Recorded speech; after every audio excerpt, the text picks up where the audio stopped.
you'll all stand, we're going to say the pledge. Senator, would you lead us in a word during the pledge? I pledge allegiance to the flag of the United States of America and to the republic for which it stands, one nation, under God, indivisible, with liberty and justice for all. All right. I'm going to ask the clerk, Godwin, to lead us in a word of prayer. Let's pray. Most gracious Lord, Heavenly Father, thank you for today, for the opportunity to come together. And Lord, I thank you for Senator Sermon and Representative Shoaf for them coming here today for the delegation hearing.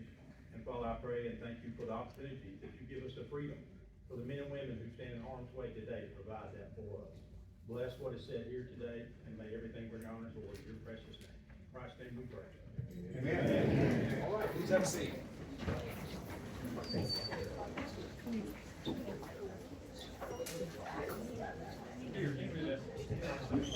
All right. Everybody, please, we want to have the meeting. If you can keep your comments down. I want to welcome all of you here. This is a big crowd. It's good to see everybody's here and has something to say, I'm sure. We look forward to hearing from you. Wanted to make a couple of announcements. The 2025 legislative session will begin on March 4th this year. Again, anyone wishing to address the delegation, please fill out a speaker card. Appropriation request forms. We're due on February 7th. We had to reschedule our meeting, so we pushed back. We're pushing back that deadline, and we need them in this week. So please get those in as soon as possible. All right, Senator, would you like to start us off with some opening comments? I will. Thank you all so much for being here. It's great to see everybody. It's great to see our government doing what our government should be doing, and that's having an electorate that shows up, that speaks out, that is engaged and informed. That's what I hope that the rest of the country is aspiring to. That's what I'm happy to see here in Hamilton County. Before we go too further, I do want to introduce my staff to you. To my right, Leanne Button and Stephen Huddleston have been with me for a while, since my first term. And our newest member of our team is Jacob Patterson, and Jacob has been with us for a couple of months. Back at the office, Jonah Jackson is also in our office, and then I do have an intern this year. I do want to go over all the committees that I serve on this year. I serve as the chair of pre-K through 12 education. I sit on post-secondary education as the vice chair. I sit on the criminal justice committee, which is new for me this year. Fiscal policy, rules, appropriations committee on criminal and civil justice, which is a new committee for me this year, and I'm excited. The appropriations committee on pre-K through 12 education, and the children and families and elder affairs committee. I also serve on a joint legislative auditing committee this year, which I'm happy to be back on that committee. So those are my 9 committee assignments, and that's my staff. All right, thank you. I've got Amber Russo, Tamber McLemore, and Caleb Colton here today with me. They're from all over the district, and we're looking to add a 4th from over on this side. So if you know of anybody looking for a good job helping you with representation in Tallahassee, please tell them to contact my office. This year, I will be chairing the Transportation and Economic Development Budget Subcommittee.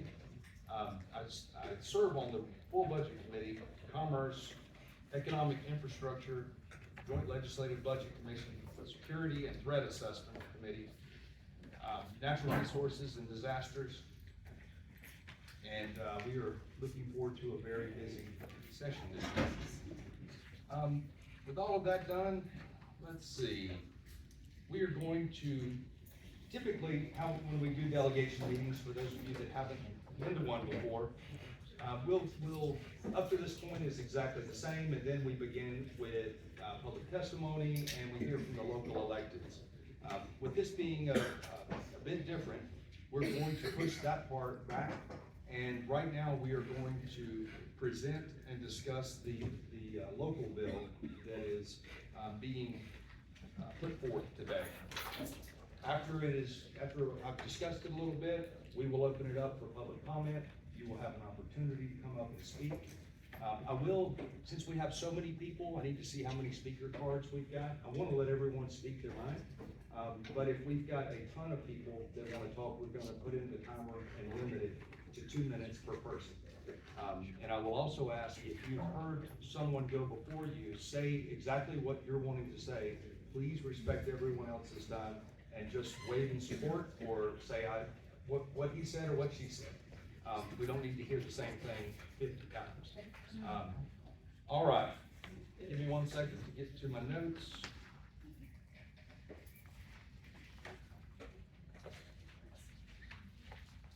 And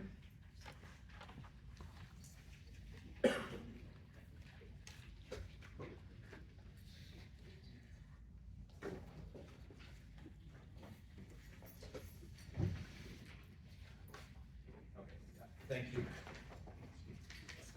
Appreciate that. Yes, sir. All right.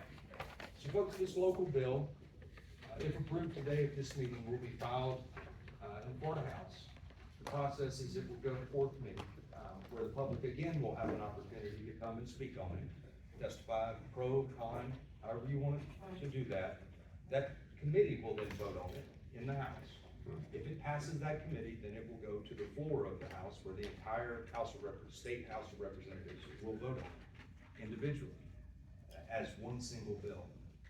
If it passes the Florida House, then it is put together with a group of other local bills and it goes to the Florida Senate, for the whole Senate to vote. So that is the political process for this.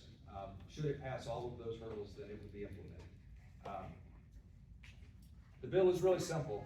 It dissolves the city charter for the city of White Springs, and it would roll all of its assets into the county, meaning whatever goods and services it's producing currently would become the responsibility and property of the county.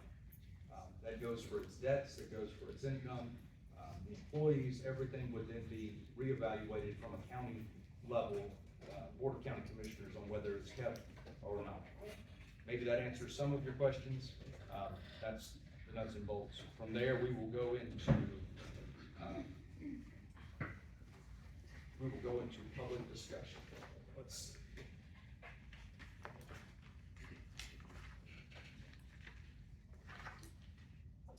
All right. First up is going to be Greg Bailey, North Florida Professional Services.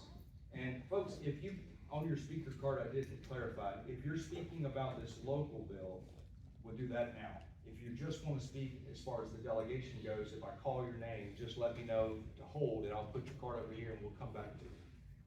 Hold that, please. All right.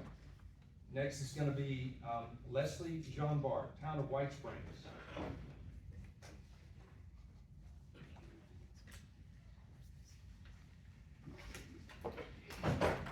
Good morning. I'm here on behalf of the Town of White Springs. My name is Leslie Jean-Bart, and I am the town attorney. Did you notify anybody with the Town of White Springs that you were going to present this bill, that you were going to propose this bill? What is the basis for this bill? I'm sorry, Leslie, this isn't where you ask questions. You get to talk to us, ma'am. But you mentioned you had a bill. Ma'am. I Ma'am, didn't- no, I didn't know that's I not was- how this meeting's gonna run. I understand, but these are questions. You don't have to answer them if you don't want to, but I am going to still present the questions that the town has. Okay, I'm gonna present the questions that the town has. You don't have to answer them. But everybody in the room knows what these questions are and knows that there's no answer to it. Okay. Okay. You your time is mentioned shot. that Go ahead. we found out from an article in the newspaper. Is that how we conduct business? You know, is that how we want to, make sure that we're protecting the public? How many towns have been dissolved by the state, do you know? How many towns, cities, municipalities have been dissolved by the state? I know. For the last more than 50 years, only 11. How many in this audience remember the town of Hampton, the city of Hampton, where the entire police department had to quit, where the mayor was arrested, where the state audit found 31 violations, and guess what? They were not dissolved. Also, guess what? Their senator and their representative supported keeping the town, the city. What do we have here? What do we have here? Let me tell you something about the town of Hampton, it's 87% white. Let me tell you something about the town of White Springs, it's majority black. The entire town council, black. The city clerk, the city manager, mostly women, one man. All right, time out, ma'am. We're not gonna do that. Oh. I don't know the demographics. I have no Because idea. you haven't even looked into it. No, you know what it is I don't look at things through demographics. I look at things, no, ma'am. Because you would not Officers, can you disrespect. please ask her to? When we say stop, it's stop. Okay. You must be respectful of everyone's time. We are not getting into a back and forth here. We are here to listen to your concerns. Man it up quick. We're not doing this either. So your concerns are noted. Is there anything else you would like to add? We're not going to get into any accusations or implying that this is anything to do with race. That will not be. Hold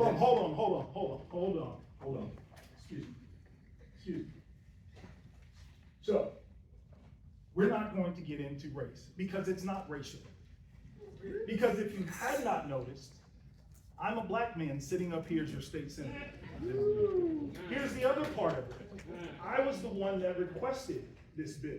Okay, Because I sit on the legislative auditing committee. okay, I also have sat and talked with several of your members of your town, white and black. So this isn't a racial issue. This comes down to economically, are we doing what's best for the people of White Springs? And when I sit down and I have questions, and you show up at my auditing committee and you have no answers, and when I'm looking at the audit report from the Auditor General, and what comes back is insufficient, then yes, I'm going to do what's best, because what I'm seeing is I'm seeing a community that is raising taxes but is not managing those dollars that are already coming in the way they should be. And I was gonna reserve this for my end comments. But when we're looking at the cost of living in the state of Florida and in the nation, and when the federal government is digging in and seeing the corruption and seeing the mismanagement and the money that is going out the door, it is right for us and your people that live in your community to also ask questions. And what's happened is those questions haven't been able to be answered by the leaders in that community. And so they came to the state, they came to the auditing committee, because they had concerns that weren't being answered. I have other comments that I will reserve for the end, after I hear everybody's testimony and we go through this bill. But I'll ask those questions and I will make those comments. But what we're not going to do is we're not going to make this a racial issue, because it's not a racial issue for me. It is simple for me. It's economics.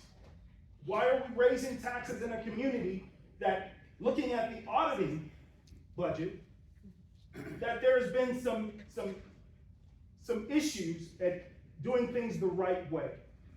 Meaning there's documentation that was missing. There were things that did not show up to the Auditor General's office when they came in to do the investigation. Those are things that we should have answers to. Your community should have answers to. And they haven't. And since the local leaders won't answer those questions, and when my office called my first year when I started hearing about these issues, when my office called, I got no return phone calls from anybody in leadership, from the town manager or the mayor. Nobody called back. So that's why this is happening, because when there's no response and no follow-up, that is an issue, because we're all in here. Everybody in Hamilton County, all of the folks that are in here from White Springs should hold their government accountable. You can continue with your comment. okay, let's point out that, you told me not to interrupt you, but I believe I was greatly interrupted, but, okay. Let's be clear. How many other cities, towns, municipalities have had anything come back from the Auditor General, as you said, insufficient? Do you really think that the town of White Springs is being mismanaged to the extent that it needs to be the 12th municipality dissolved in the entire state of Florida for the last 50 some odd years, 53 years? No, no. If Hampton wasn't dissolved with 31 state audit violations, a mayor going to jail, an entire police force having to resign, that's the bar, and that bar was not met. But you think the town of White Springs needs to be dissolved. How did you notify the town of White Springs that this was even being proposed? It was a newspaper article, like I said. There's a lack of respect here. And that is the problem, and I can assure you that we will fight. We will fight, whether it be through the legislature or through the courts. We will fight to make sure that the rights of the town are respected. I'm not even talking about the elected officials. This is a town. It is a town before it is anything else. And if there are people who have problems with the people who are elected, guess what? Hold elections and elect somebody else. That's how you resolve problems. We have a system here that is a democracy. And if you don't like how things are being run, then you put up new people and you elect new people. That's it. That's it. You don't dissolve an entire town and have all of its assets go I'll ask you to. to wrap up your comments, please. Okay. Well, I will wrap up with this. This is highly disrespectful. And it will not go unnoticed by your constituents about how you handle this Thank you very much. and for your own comments today. research into That's- how that's many all we're other gonna hear today from municipalities you all now. might be in violation. All right, thank you for coming up today. Next is gonna be Richard Powell.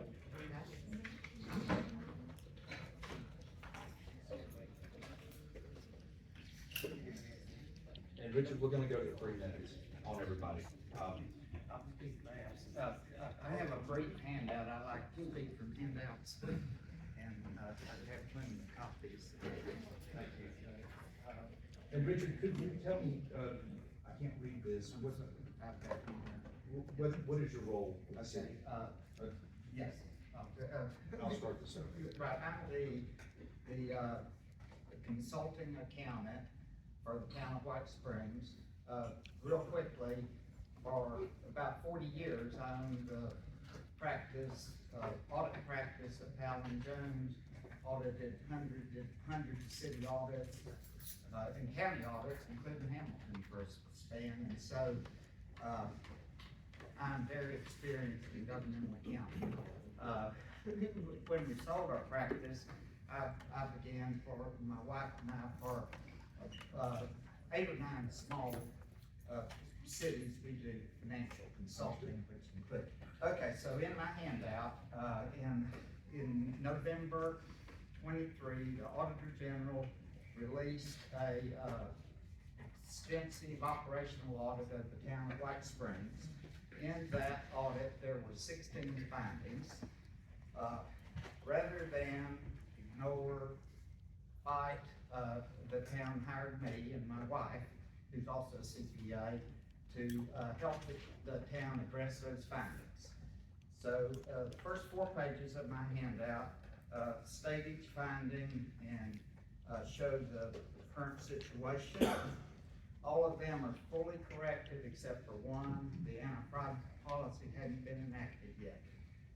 I'll mention the first, and I was at the last JLAC meeting, and I recall Senator Simon, at that time, report had just been released.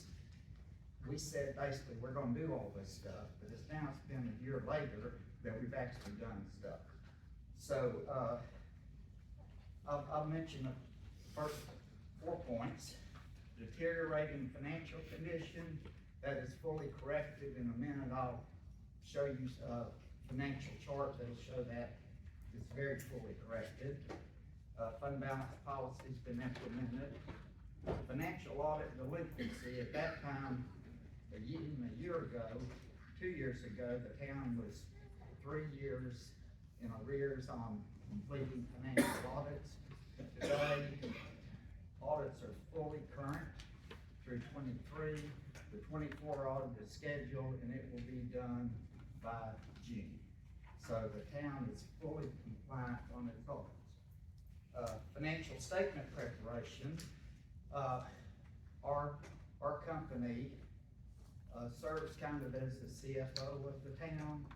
We close out the monthly records, perform bank reconciliations, prepare and deliver a report. I deliver it in person at each meeting. I'll be there tomorrow. Monthly report, and it monitors the budget. I won't go through the rest of them, but if you go to page 5. Go to page 5, there's a chart with a lot of numbers on it, and it's basically 5 years of financial statistics on the town. So I'm gonna go to 2020, and then I'm gonna go to 2024. The greatest measure, and 40-year auditor, of a town's financial condition is the number of months you have in reserve and general fund. For all the storms, I used to say 3 to 4 months, now say at least 6 months. So, if you were looking, and Auditor General looked at 2020, because that's all that was done, in general fund for the year, general fund overspent $186,000, ending fund balance was $134,000. That was only about a month and a half of reserves, totally inadequate. Richard, what you're talking about has a lot of value to us. I'd like to ask you to hang tight. Let's get through the rest of these, and I'd like to hear from you at the end, if that's okay. Great. No, I'd be happy to do that, and all I have is information, it's not opinion. Correct, and that's what I'm saying. I'll be happy to do that. So I'll be more relaxed. Thank you. All right, next up, Roger Greene.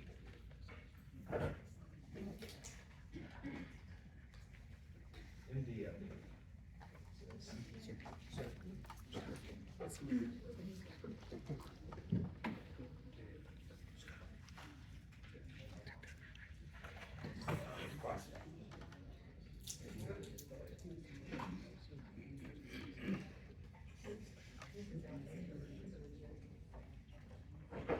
Good morning, good afternoon, everyone. Senator Simon, Representative Shoaf. I'm Roger Greene. I'm a fifth generation Floridian and a lifelong citizen of White Springs, Florida. I'm here today to comment on the proposed bill to dissolve the town of White Springs. Now, dissolution means the same thing as disincorporation. It's termination of the political unit of an incorporated municipality, whether city, village, or incorporated town. This is not a new concept. White Springs, Florida was incorporated in 1885. Since that time, not 50, 152 municipalities have been disincorporated in the state of Florida. 152. What were the reasons for disincorporation? There are 3 primary reasons: population decline, economic crisis, and corruption. Guess what? White Springs checks all 3 boxes. As the first known tourist attraction, White Springs reached its peak population in 1910 with 1,200 citizens. Our current population, as reported by the U.S. Census data, is around 760. The employment rate of our citizenry is 35%. And I'd like to point out that homemakers and retirees are not considered part of the labor force. So that means that 65% of our labor force in White Springs is unemployed. That leads us to the next reason for disincorporation: economic crisis. It seems that our town is in a constant state of fiscal crisis. Our town is now unable to provide the basic services of law enforcement, fire protection, and code enforcement. Court reporter transcripts and video documentation of our town council meetings show our town manager repeatedly voicing the fact that our town has no money and that only half our citizens pay their water bills on any given month. This fiscal crisis is further underlined by the inability to complete the town's state annual audits. There have been several years of delinquency in our audits that's resulted in our town's annual share of sales tax revenues not been given to the town. Now, this has led to our town's political unit searching for creative ways of financial support. In doing so, they have provided final checkbox. The lure of VC money had a very strong appeal. If you could direct the comments to us. The lure of VC money had a very strong appeal. On June the 28th, 2022, the Town Council of White Springs unanimously adopted an ordinance that authorized the operation of gambling devices within the town of White Springs that in the end were deemed illegal by state law. Now why? Because they would receive 90. Sir, can I ask you to summarize it? Yes, sir. In summary, the town of White Springs checks all three boxes representing the primary reasons for this incorporation. It is past time to terminate the political unity of the town of White Springs and receive our governance from the county. Thank The county, You come around here.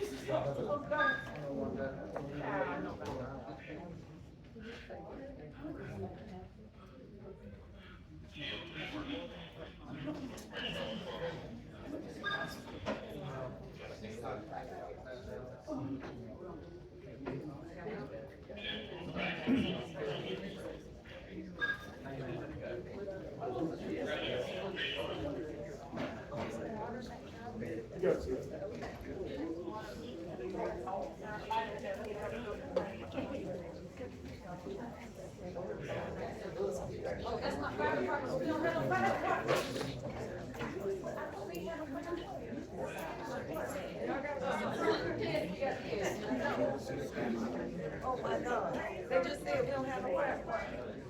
I'm going to water, we don't have, right? And they weren't.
All right.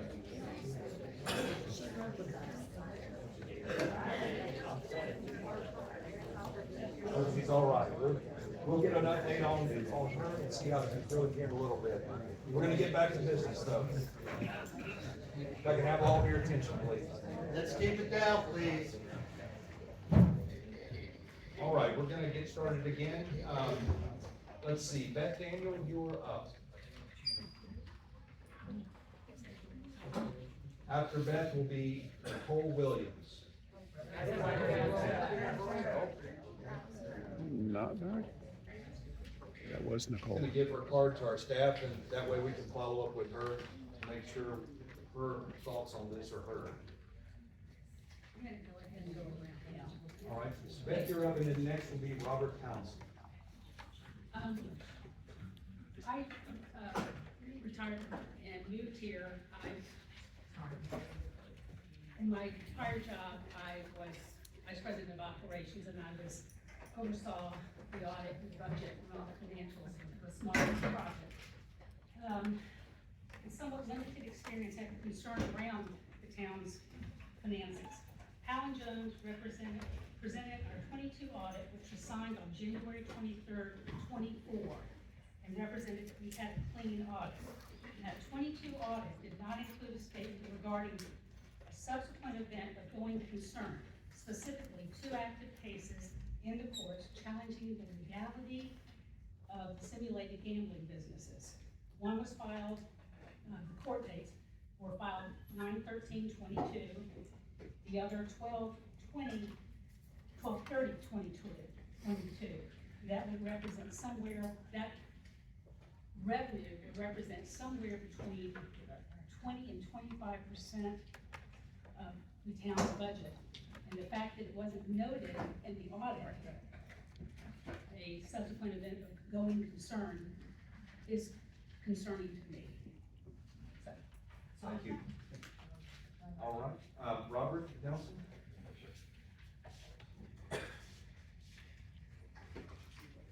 You are up, and next will be, Bea Coaker. My name is Robert Townsend, Boston Drive, White Springs, Florida. I'm a 5th generation Floridian also. I'd like to thank Senator Corey Simon, Representative Jason Shoaf, and the Hamilton County Commission for allowing me to speak this morning.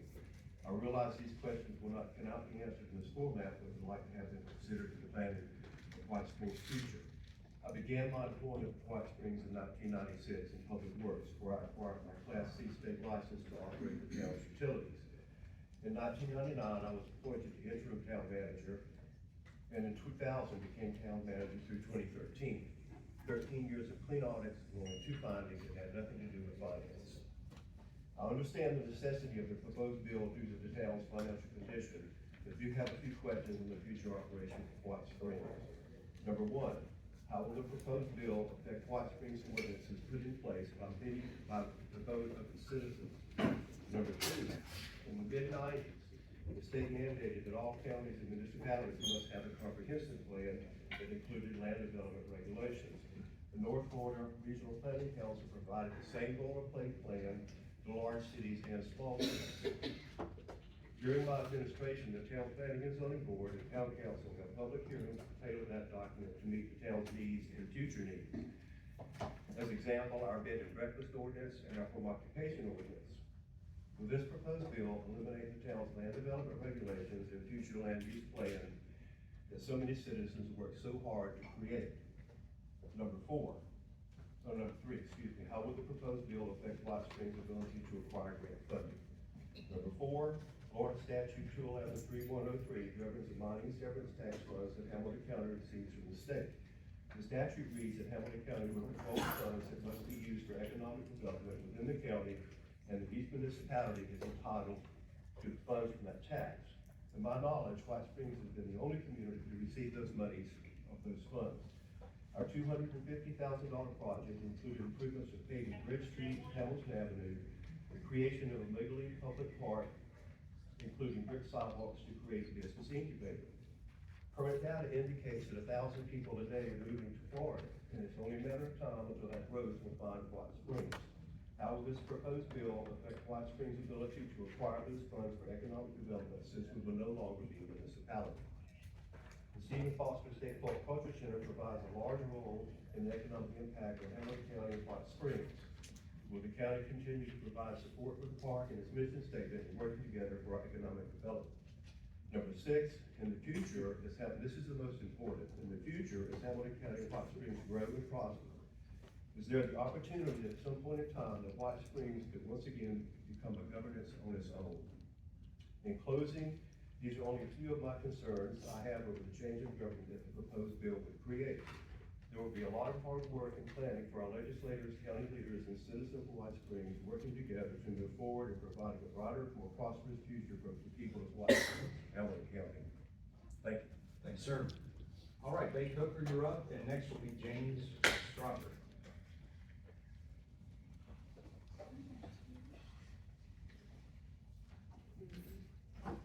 Good afternoon, Senator Simon, Representative Shoaf. Thank you very much for conducting such a significant civic lesson, caring enough about this community to be present and to allow citizens to speak. I'm not a resident of Hamilton. I grew up, my grandmother lived in Hamilton. I live in Columbia County, neighboring community, and I spend a significant amount of time in Hamilton County, specifically White Springs. Over the last 14 years, White Springs is just an old folk town. A lot of activities. My family and I, we enjoy visiting Hamilton. We bring children to Hamilton, and we enjoy cycling, riding, volunteering in the community. Over the last 4 or 5 years, there has been a significant decline in safety. We had historically attended council meetings where we could bring young people. It's very good education for them. Some of the same young people were present at the meetings where they witnessed a demise in democracy. Their opportunity to participate, having armed security guards bar the entrance so that they could not come in without being searched and seized. I was, at the time, a reporter for a local newspaper, and with my badge on, I was required to be searched and seized. I've been humiliated, demeaned, ridiculed. I have observed things that no one should observe, no one should participate, and it's deplorable. So what I am suggesting, asking you to consider, that if you're not going to follow the charter that you are organized upon, you can't exist by the charter. And that's the situation with White Springs. There is no respect given to the charter in which the town is organized in. And we see that in the constant display, the constant racial separation in its discussion. There is no pride in being in any aspect of America saying that because you manage to lack diversity, you stand in historical significance. In a month such as February, I'm here to tell you that it is exactly the opposite statement. There is no pride in saying that we live in a diverse America. However, we cannot utilize the strength of that diversity to govern us. So I ask you to consider that there is no pride in having a full council of one race when we live in a diverse America. And the citizens of White Springs also are a diverse group of citizenry. Thank you very much. Thank you. All right, James Strawberry. And following James will be Ivan Udell. You forgive me your time, I just got a few questions that I wanted to ask. I don't live in the city limits, but I live in the outskirts out on Woodpecker Route in White Springs. And I'm a retired disabled veteran, 100% disabled veteran, spent 30 years in the military. And I've got a question about some of the things that the county has done. Our school is one of them. I hated to see them shut down Hamilton County Elementary School when they did. I don't know whether you gentlemen realized it, but that was the only school in all of Hamilton County that was an A school. We shut it down so we could open a new school in Jacqueline, but that was the only school that was an A school. And then we just sold a school here a few years back. And this is documents over here at the property appraiser's office. It was sold to a Golden Nugget company for $85,000. Less than 5 months later, it was sold for $410,000. And that's in the property appraiser's office if anybody wants to go look at it. So the citizens of White Springs and Hamilton County, I figure, lost $300 and something thousand. Now, if we're worried about finances, and we've got that kind of money that we can let somebody have, I think it was a criminal act to sell it for $85,000. The land was worth more than that. And then it was sold less than 5 months later for $410,000.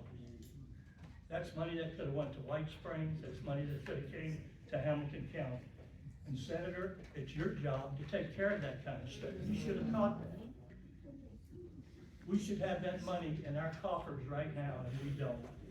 And that's really all I've got to say. I've watched the police department go. I've watched the fire department go. And strictly, I'll say it was from mismanagement. The police department, we had police officers in White Springs that lived in Jacksonville. They drove their cars all the way to Jacksonville and back every day. The county paid for their gas, they paid for their upkeep, and nobody did anything about it. I lived in Jacksonville in the Navy for 24 years, and that sheriff's department there, you could take your car home, you could do whatever you want to do it, but if you lived in another county, like in Orange Park, you had to park your car at a parking lot at that motel there at 17, and you couldn't take the car out of the county. But if you lived in the county, you could take it home. And also their police officers did a lot of moonlighting back then. They worked for these companies and they were security guards. The sheriff took $1 of that salary that they were making to pay for using the car and their uniforms and stuff. We could do stuff like that. And I hate to see White Springs go away. I've lived here since 1982. It's a nice, and I think it's a quiet town. It's a pretty safe town. I don't have any problem with myself walking through White Springs anywhere at night. I don't worry about it. The people are very cordial there. They're friendly. I've got a lot of friends that I worked with. I worked out at the airport there in Lake City for 20 years after I retired from the Navy. And I know a lot of people in White Springs, both black and white, and we all get along pretty good. No matter what people will try to tell you. Even on May Day, I don't drive through town, I come in, I go out. I'm not scared to go through White Springs during May Day. Bring it in for a lane. Okay, That's all I've got. I appreciate your time and for listening.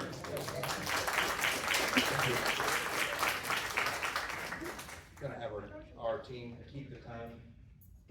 Let's see. Ivan, you're up, and after Ivan will be John Warner. Hey, good morning. Before I get started, I just want to add to what he just said. That school in White Springs is a significant asset, a critical asset in the asset inventory in the town of White Springs. And we didn't give it away. We paid for somebody to take it. And then we get it in the future, it would be a tremendous asset, not just to the town, but to the county.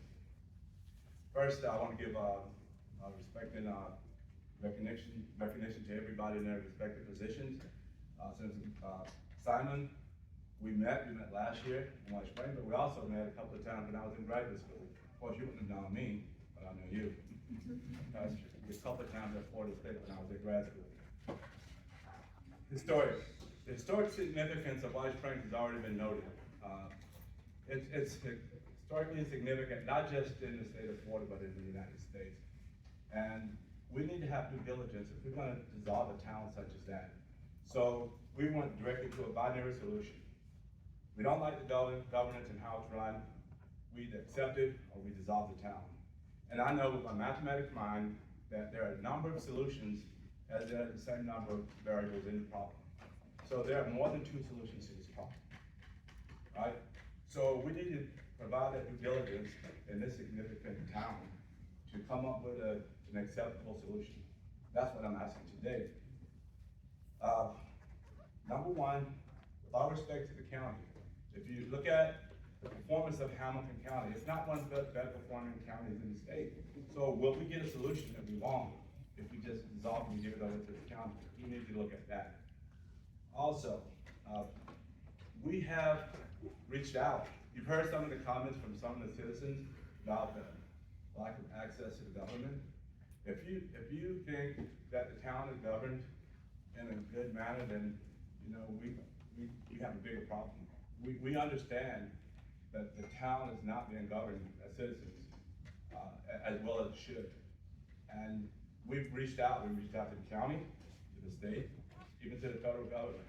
I heard someone mention armed security guards, private security guards at the city hall meeting. I know for a fact that videos and that information is passed all the way up, and we as citizens got no help. So, you know, blame us, take our town. So, the last, at least 3 elections, we haven't had elections. They were canceled, and then we had people appointed. That also was passed up to the county, to the state, and we got no help, no resolution. So here today, all I'm saying is this, and my experience in this, I can't in this forum tell you my background in working in this type of problem set, but it is significant, right? Very significant in working with these kinds of problems. And all I'm saying is this, there are more tools in the toolbox. I would recommend to you two gentlemen to meet with the town, form a committee, not with the government of the town or the county, but a committee of citizens, and let's talk about different types of solutions that we can apply to this problem and come to an acceptable resolution. Not a resolution of the town, but the resolution of the law. Sorry, I didn't recognize that ringer. If you could wrap it up. I'm done. All right.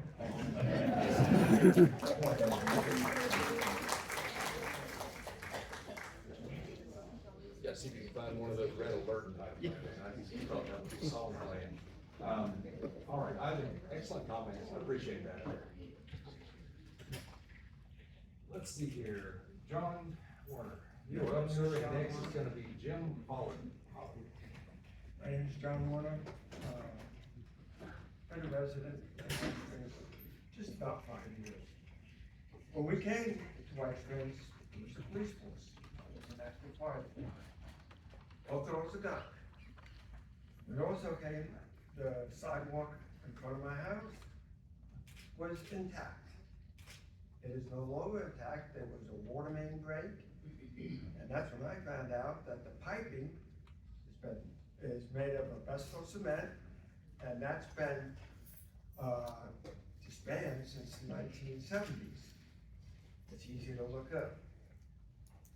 And when I've asked about the testing of the water, all I got was, after many requests, was a report that they tested for chlorine. No testing of pollutants, no testing of chloroform or anything else, and no testing whatsoever of asbestos. And in fact, when they came out to fix the water main break, the guy who was the head of the water department was the only person who knew where the valves were. They don't even have an adequate map of the water system. You go and have a problem with your water bill, which I have had. Only once out of 3 times did they resolve the water bill problem. And that was actually just recent. The other times they did not. So, are we getting basic services? No, we're not. I mean, they hired someone to pick up the trash. Yes. The other thing, we were supposed to, and I understood the funding was there, but they lost it because they didn't implement it, was for new water meters. And you wouldn't have someone reading antiquated water meters. So that's all I have. I would like a police force in downtown. I would love a fire department. The one thing I did see on this thing is like on the Christmas break, they bring out the fire truck. And there's no insurance for it, no OSHA insurance for it. How can they bring it out legally? Thank you for your comments. Thank Jim, Holland, you're up, and after that it'll be Glenel Bowden. I'm Jim Holland, Navy Floridian. Please, the rest of it, can y'all allow him to speak without talking amongst yourself? Go ahead. Born in Duval County a couple of years back, got a birthday this month, but I served in the United States Navy, and I served the state of Florida, FAP, Florida Highway Patrol for a long time. And 5 years ago, I moved to White Springs on a home, and I have met the finest people that I used to meet in Florida. We love being here. The thing that I have interest in is being a homeowner, is safety, traffic safety, fire safety, those things. Are on our mind. And like this gentleman made the comment back, I don't see an awful lot of crime. I was told during a recent election that there was crime in the area of drugs and prostitution and the city. That is for the law enforcement nowadays. I have experienced a lot of that in my day. But with that being said, we hope for the best solution to the problem with the money that's offered for law enforcement. There's not a lot. And we thank you for this time. So, Thank you. All right, Glenel. All right, hold down. Next is gonna be Vanessa George.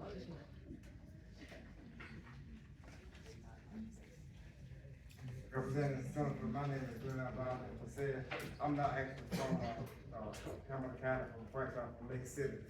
I came over because I spent a lot of time in White Springs, got a sister living here in Jasper. And I'm concerned that the step that's being proposed is not a slap in the face of the people who live in White Springs. If the people in White Springs are satisfied with the government through the election process, keep in mind that citizens of White Springs voted for the city council, the mayor, and for the council people.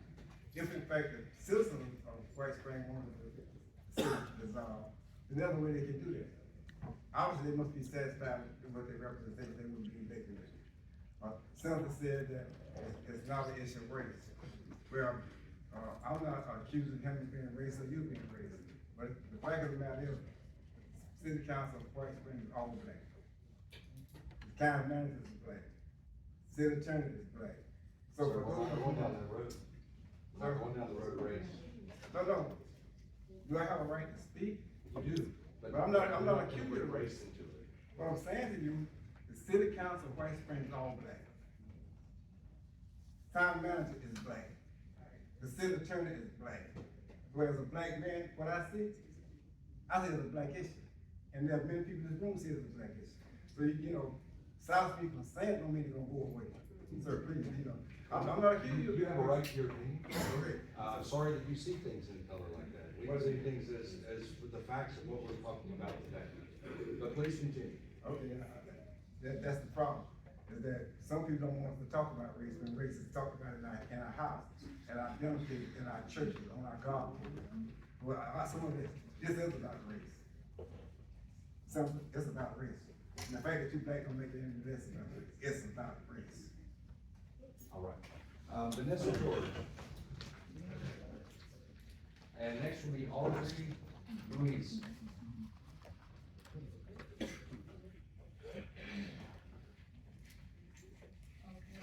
Good morning, I think it's still morning. I'm Vanessa George, the town manager of White Springs.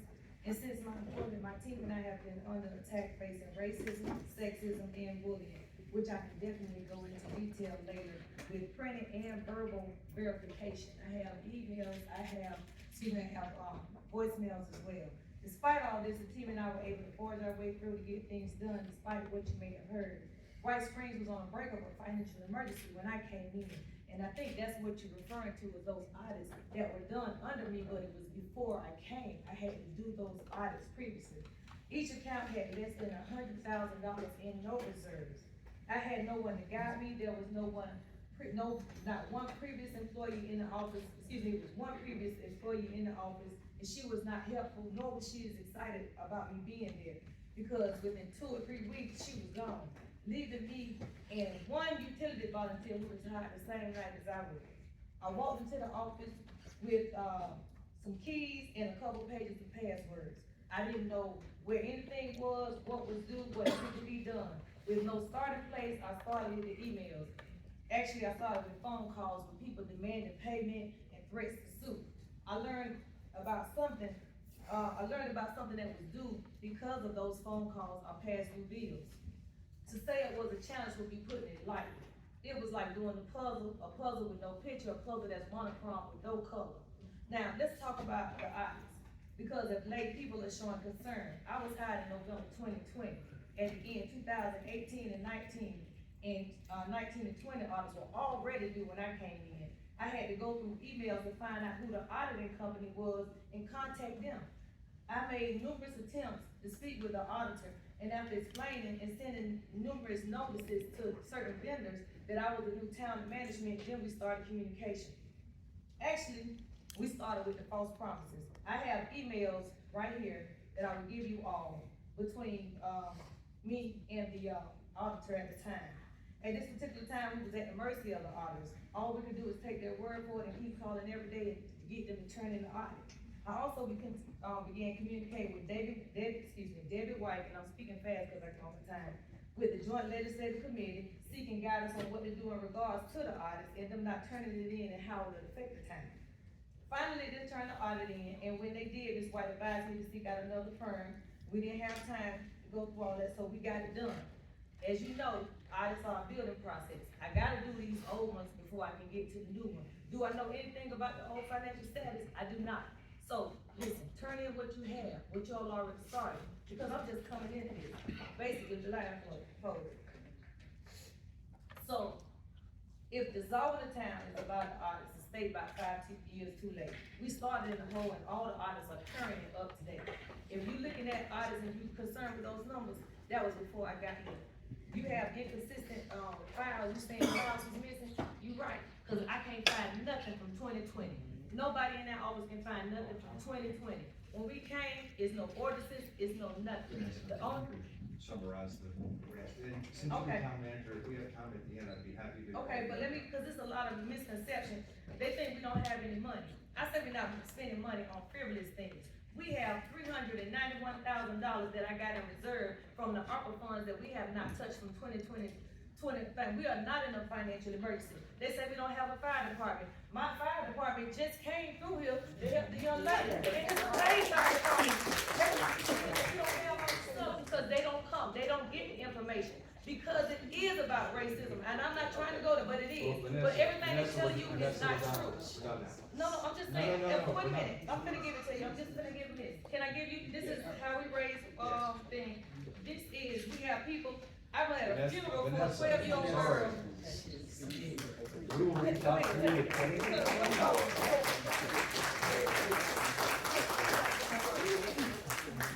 All right. Next, Audre, Ruise. And after that is Anita Rivers. Good morning. I don't hear nobody. Good morning. Good morning. I am here today to talk about the specifics that's my area of expertise. We've been hearing about armed security being in particular meetings. There's nowhere that I've gone in government or anywhere else that is of significance where we are not going to have to be searched or sieged at some point. And coming in here, we had to do it.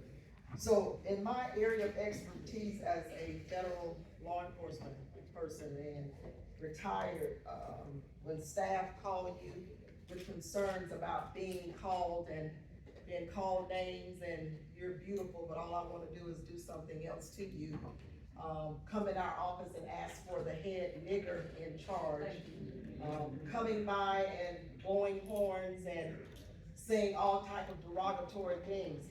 There's no way that we're going to have any meeting at the town of White Springs, Florida without armed security. Now, let me say this, even if our armed security is not there, I've been an owner of a gun since I was 9 years old, and I tote a gun daily. And in saying that, it's not about being fearful, but it's about being cautious and being ready to do whatever it is that you need to do. I would not, if my daughter was here at the town of White Springs, and I have 3, there is no way that I would allow them to attend any meeting in that town without some type of armed security. So I did want to hit that point, because that's the focal point of a lot of people were talking about being touched and all that kind of thing. Nobody was ever touched. But I did want to hit on that, and I do appreciate, believe it or not, I'm all for justice, because I've stood for justice my entire life. And so in hearing Senator Simon talk about corruption, I'm welcoming his explanation on that as he has defined it and how he will define the corruption that has been done at the town of White Springs. Our defamation of character and integrity has been challenged, and that's something that we have been through since historically us coming across the water getting here. So I just stand today in unity with this community and what we are doing, and what we are doing is the right thing, and we believe that what we are doing is the best thing. So thank you for coming. Thank you, Rivers. And, that was Nina? All right, we'll move down. And then next is gonna be Jacqueline Williams. Good afternoon. I am Anita Rivers. I am the vice mayor of White Springs. I have lived in White Springs for 33 plus years. I have 2 grown children and my husband, who was born and raised in Hamilton County. He is actually a resident of White Springs his whole life. This administration has endured racism, sexism, and bullying. We have had ethics complaints, state mandated audit by the Joint Legislative Committee, grants blocked by citizens giving false information to the state that was later determined to be incorrect. We have had to endure personal attacks not only on us, but our families as well. We were placed with our pictures on the front page of the paper being called crooks without the newspaper vetting the information given. Town employees had phone calls come in and being called bitches and niggers, quote unquote. One caller even asked, as you heard before, for the head nigger in charge, quote unquote. All of these verbal attacks were reported to the Hamilton County Sheriff's Department, just to be dismissed as if we were overreacting. This is the reason we had to hire private security to attend our council meetings, as you've already heard. We had an agreement with Hamilton County Sheriff Department to attend the meetings for security, along with extra patrol for our town citizens. This lasted for a while until they became undependable at attending the meetings, especially after the derogatory calls and the derogatory comments in council meetings. We all know in these days and times, we cannot ignore the signs of hate and danger because they eventually lead to violence. There are a few people, most of whom moved to town in recent years, who are the chief complainants. This group of people have their own agendas and they have nothing to do with the betterment of the town. We are in desperate need of medical and transportation for our citizens so they don't have to travel to Lake City Hospital, which is 16 miles away, or to Live Oak Hospital, which is 16.9 miles away. Jasper does not have a hospital and closed the health department in White Springs, which is a dire need for White Springs citizens as most do not have transportation to travel to Jasper, which is 18 miles away from White Springs, even further than Lake City or Live Oak for medical. Hamilton County is among the top 5 poorest counties in Florida. So how would dissolving White Springs into the county help our citizens? I have 3 questions. 1, the previous town manager quit without notice, so the mayor at the time called in IT to remove cameras in town hall. Her spouse was trying to break in the manager's office with a hammer around 8 p.m. at night. She should have called an emergency meeting the next day to discuss moving forward on how to handle the business of the town. All of this was caught on camera and shared over social media. The police was called and not a single thing was done. Had this been me and my spouse, we all know things would have went down differently. Where was the citizen's complaint then? Number 2, the new administration went in and began to search for documents needed to operate the town and found minimal documents present. These items included, but not limited to, financial files, council recordings, ordinances, and who knows what else. Bring it in for a summary, please. Where was the citizen's complaint then? Let's just call a spade a spade. All of the events mentioned were during a majority all-white administration. Yet again, we are being targeted. This would be detrimental to our citizens. All right, that's enough. As I do not believe they will be treated fairly when it comes to resources and needs.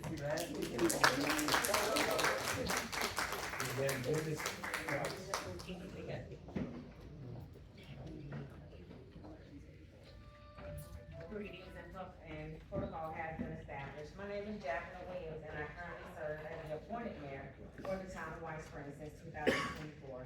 And I've been on the council since June 2020. I would like to express my thoughts regarding the dissolution of the town. Firstly, for any group of people to want to go to these extreme measures would be one to think financial gain. But what about the best for the majority of the citizens who have lived there all of our lives? However, the current administration has diligently worked to provide adequate resources for our town, most especially during the time of natural disasters. During the last 5 natural disasters, this administration fought tirelessly to ensure our citizens receive adequate and sufficient aid outside resources. American Red Cross, Second Harvest, Salvation Army, and FEMA, just to name a few. We did that on our own without the help of Hamilton County. The only support received from Hamilton County was from our elected county commissioner, along with his father and uncle, who diligently worked hand in hand with us, while the command center of Jasper was trying to reroute our resources to Jennings. I could go on and on about how White Springs have always been able to take care of ourselves since living there since 1976. Dissolving White Springs will be detrimental to our citizens and its history. I am asking that you base your decision on facts and actions, not personal gain, vindictive behaviors, or reactions. Please allow the citizens to make this decision through the process of a vote and let their voices be heard. Are we a perfect municipality? Of course not. We are financially stable, and we are effectively able to govern our town. That answer would be a yes. Thank you. Dennis, you're up, and then next is gonna be Scott again.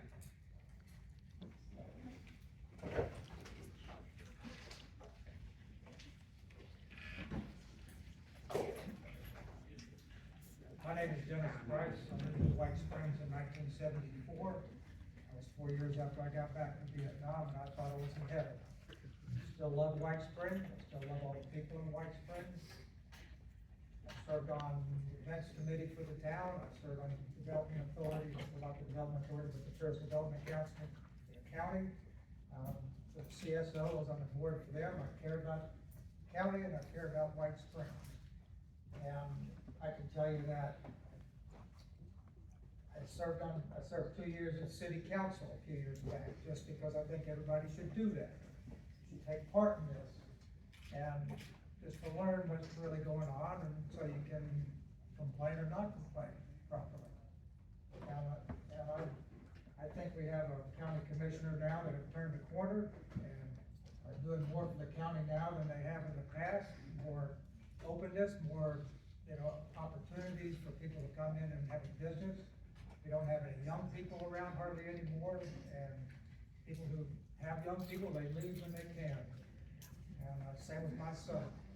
And I would say that by serving on the city council, I learned one thing. This whole issue of the economy is we just don't have the tax base or the economy to support and thrive as a town. And I'm supporting the charter being revoked. I don't think it has anything to do with White Springs. I think we're still White Springs. And maybe one day if things do get better, then redo the charter. I'm not opposed to anything. What I want is a thriving community. And I know that the Black community does a lot. They do a lot with, their children and any children. They're very responsive to all that. But so is the white community. And, I don't think in town, the town proper, any of this racism goes on, but I'm not the recipient of it all the time. So anyway, I appreciate you coming. Thanks. Thank you. Scott, yeah.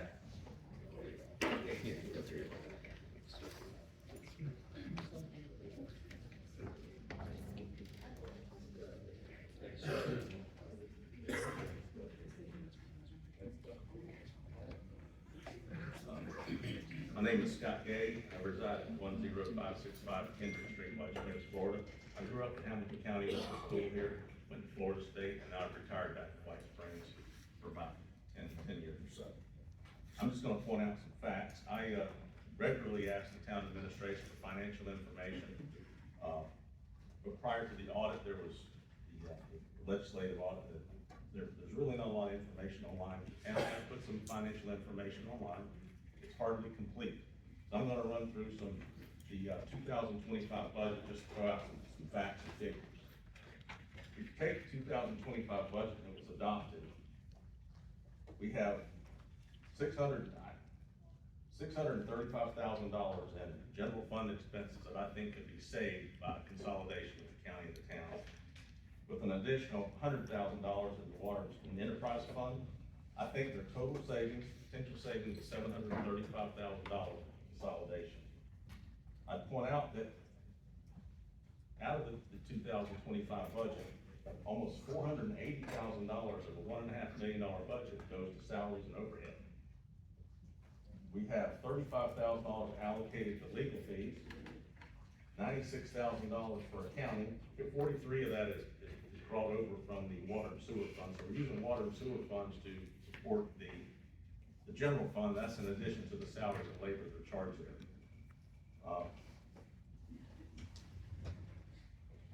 To put that in perspective, we have $10,000 allocated for police in the 2025 budget. So we have $480,000 in salaries and $10,000 allocated for police. We have $102,000 allocated for fire protection out of the 2025 budget.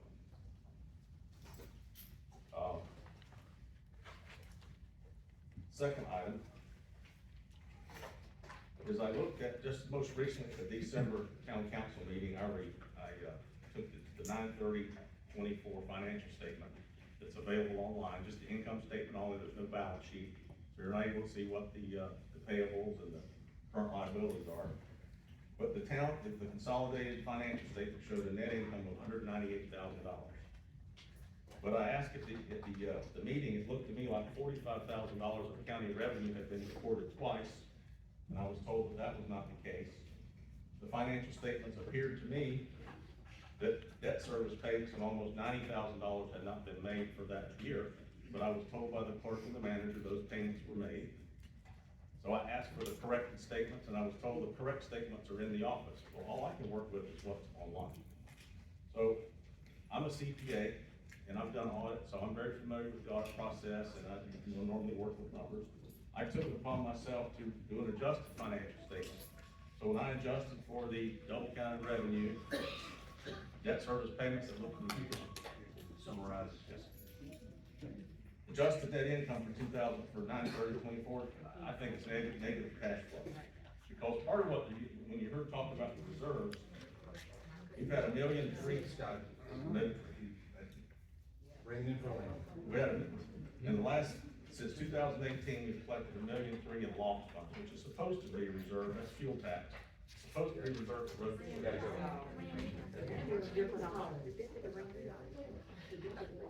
All right. That is the last card we have. Let's see. Card here. Greg Daly go? Greg? He's behind you. Oh, we're holding out until later, that's right. Okay, just making sure, anybody fill out a card. Nicole wants to talk. She was on the thing. Yeah, she's not here. No, she's sitting outside, sir. Oh, is she? Oh, okay, sure, we'd love to hear from you.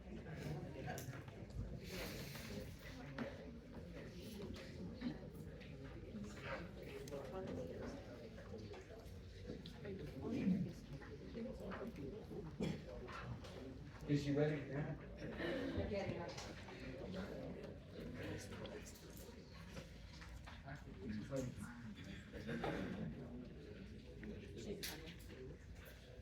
All right, it's good to see you. Glad you're okay. Thank you. I know you said you don't want any questions, any comments that was already made, but I have to take a brief break from out of here. But my main comment is I wanted to know the ramifications of this action and what it will mean for the citizens of White Springs. We do a lot of things in our community with our town. Our town contributes to a lot of different activities that the citizens do every year. We have like East Egg Hunt, Back to School Drive, summer programs that they give us funding for. So if this bill does go to pass, I wanted to know what are the ramifications for us and our kids. Because there are programs and stuff in Jasper that's not feasible for kids from White Springs to go to. We're close to the Lake City. We don't have public transportation to get kids here, so when we have events and programs in White Springs that is funded some through the town, from the town, what is that gonna be for our kids? As far as with the properties and things of that nature, how long would we have to wait to reincorporate? I just want to know, on a whole basis, for the people, citizens like me, you know, what's gonna happen to us, and what does this mean for us going forward?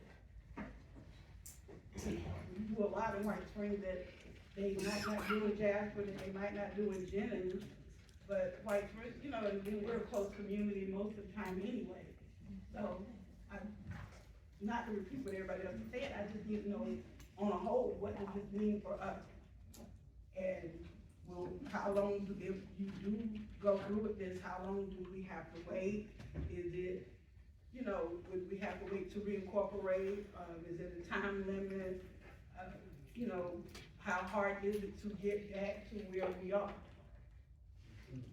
As far as being incorporated again, being able to do whatever it is that the citizens need done in White Springs.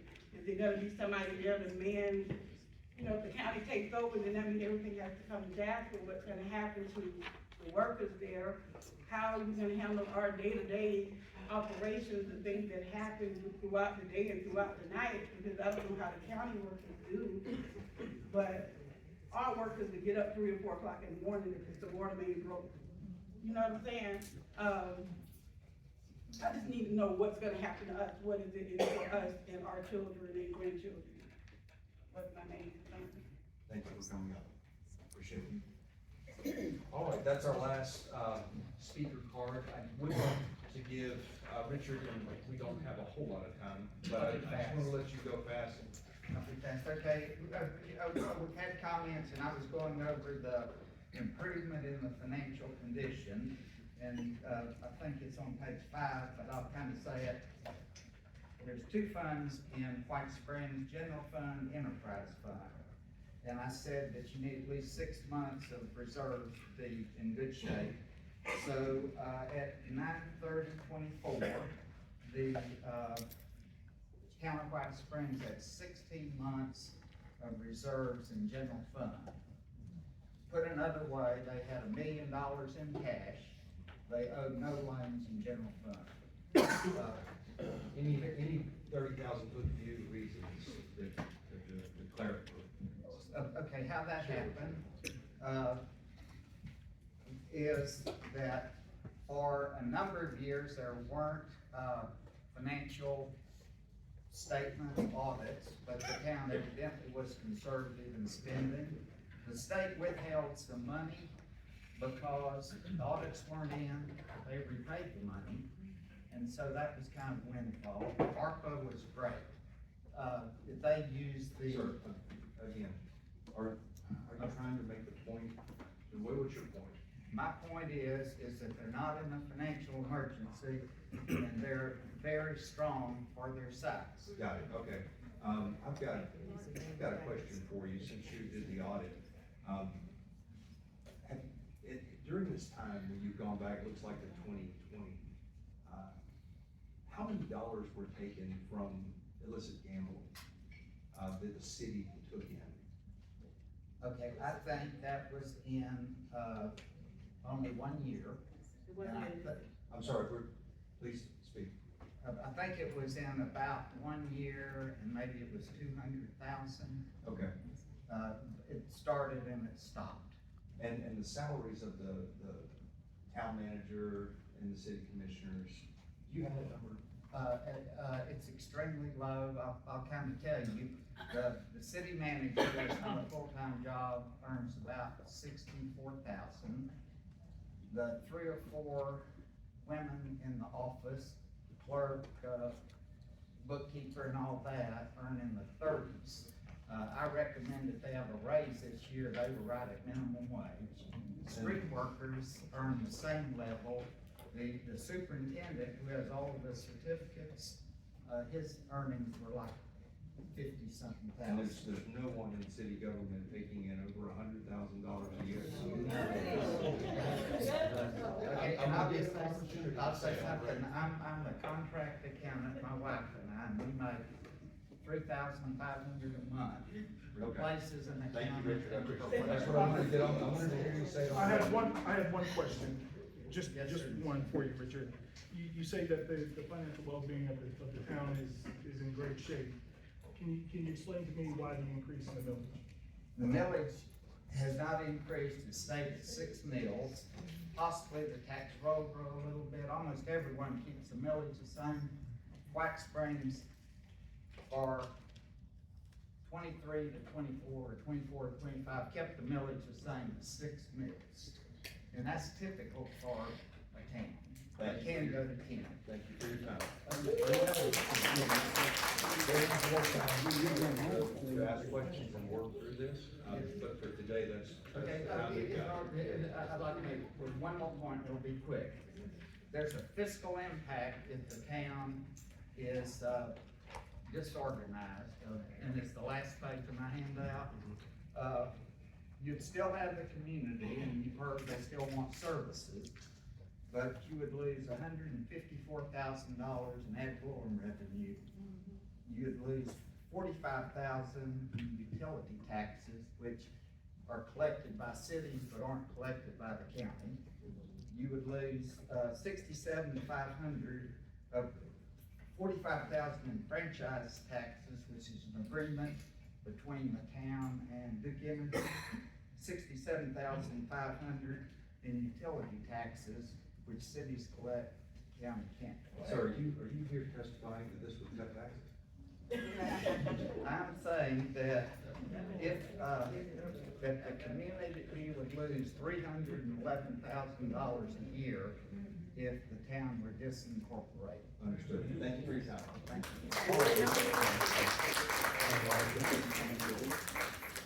All right, we have discussed the bill, we have taken public testimony, we are in debate.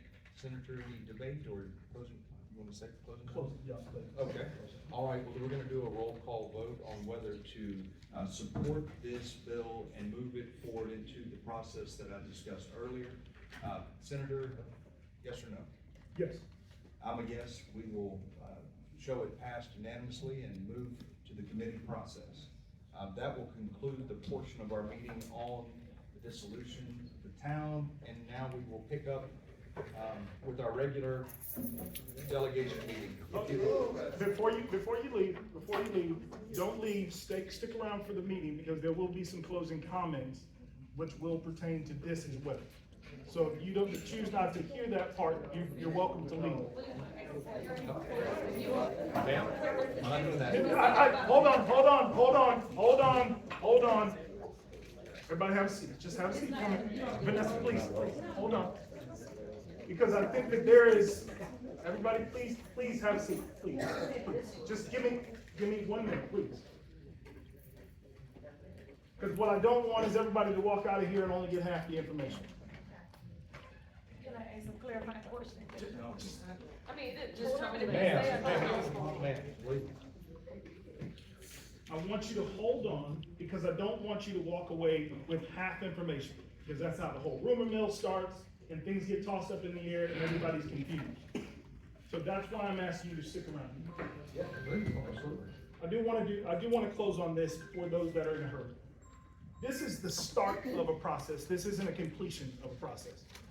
So that part of it, I want you to understand. What this was meant, and what I wanted a year and a half ago, is the phone calls that my office placed. I don't know why we have such a hard time in communication. If we're willing to talk, if we continue to talk past each other, problems don't get solved. Problems don't get solved. I came here. My colleague came here. Not that we have anything against anybody personally. I don't know you personally. But when we receive complaints from a community, Mr. Ivan, you mentioned, you said something in your, when you were having your talk up here. You said that they hadn't had elections in 3 years. That is problematic. I will say this. My team sat in one of your meetings where you made an appointment to your council instead of holding an election. Mr. George, we open it up to have the conversation. But if you choose to interject every time outside of the order of what this meeting is, then how are we ever supposed to communicate? I'm not, that was a rhetorical. Ma'am, you're gonna have to leave the meeting. Get up.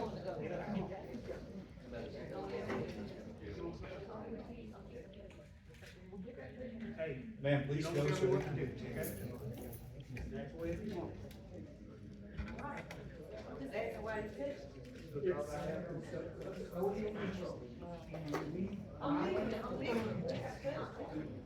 Thank you. Folks, we want to listen.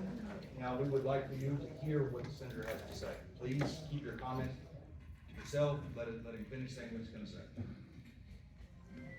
Again, if we learn how to communicate with each other instead of talking past each other, and I'm sorry that Ms. George had to be removed from the meeting. That was not the intent of this meeting, to remove anybody.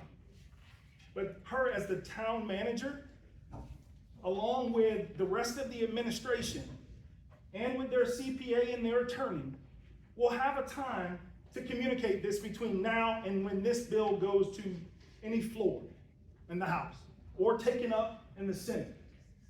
But we have to do our due diligence. This isn't the completion of it.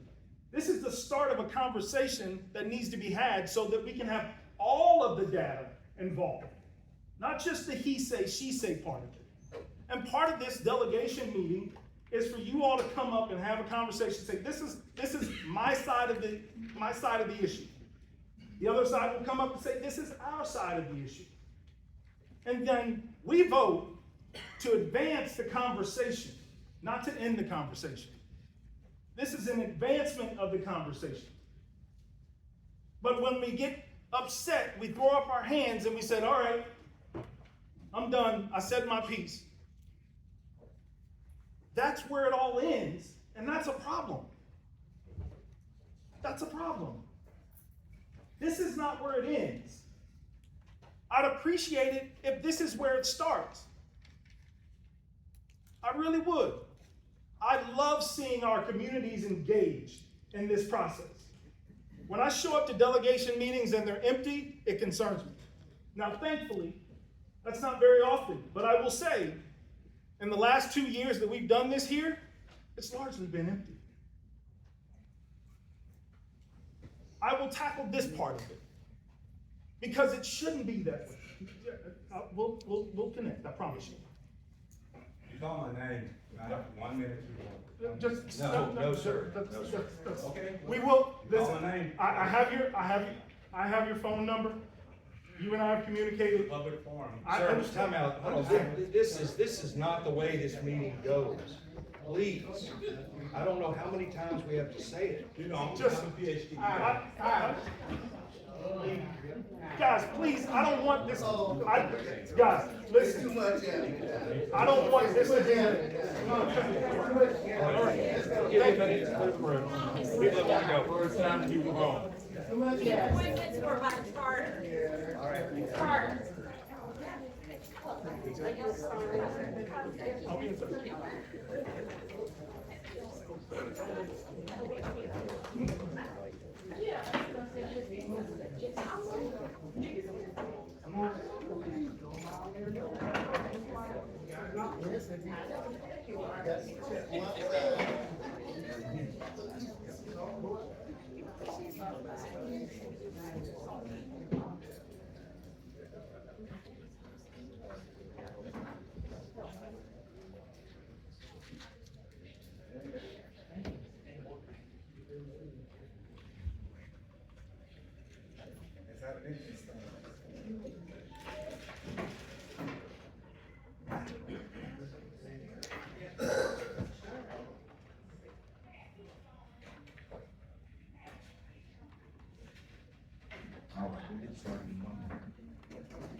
Those that chose to stay, thank you. We're not finished with the communication. It's sad when one side wants to just say their part and then interrupt and not hear the other side. It's not productive. Senator. As I was saying, and thank you, Chair, this is the start of a conversation. And it should be. Because what has happened in the phone calls and emails that I've received in my office over the last 2 years is it's people in this community that haven't felt heard. And I can understand how that happens judging by what just happened here. If you're only willing to hear one side of your argument, then how do you ever communicate and fix the problem? That is what our job should be. It's to hear both sides, sit down. That's largely what government is. When that building and I come up with a bill that I want to run, I look for all of the parties involved in that bill and the impact that it will have in that bill. Because I don't profess to know everything about everything. And so it's important that we sit down and at least have the conversation so I can understand your point of view, you can understand mine, and we make changes so that the overall health and safety and the environment that we live in is maintained. And that's what everybody that was in this room wanted. Even the folks that disagree with us or disagree with you. Because what I will tell you is I didn't disagree with everything that they said. I sat here and I listened, because that should be the first part of it. I didn't think that everything that they said was unreasonable. I didn't think that everything that they said was a lie or incorrect. But that's what this job should be. Listening where we can find common ground, and in those areas that we can't. Again, I was in another part of my district, and I said, listen, I will tell, if I can tell you yes, I will tell you yes. If I have to tell you no, I will tell you why. But if you don't stick around and all you hear is no, then we cut off our ability to communicate. This process will move forward. Many of you in here, I look to hear from you. I look to hear from them. I hope that they will have a time to come and sit down with us and talk through these issues and explain to me why there is such a huge misunderstanding in this community. But that's what this process was designed to do. We are not an oligarch. We are not a dictatorship.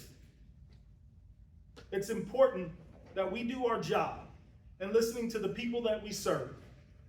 And when that conversation gets cut off at that level, it elevates to our level. And that conversation, unfortunately, had been cut off from far too many. Many of you sitting in this room. And so we will continue the conversation, because now there are concerned parties that understand that this is an issue. How do we fix it? How do we fix it? Thank you. Well said. We will air everything that needs to be discovered and allow for a healthy conversation. The senator has got a lot of passion on this. He cares a lot about making sure that everyone in a small community is heard, feels that their government is serving them, and that there is no malfeasance, no harboring of illicit activities. So I appreciate your leadership on this issue.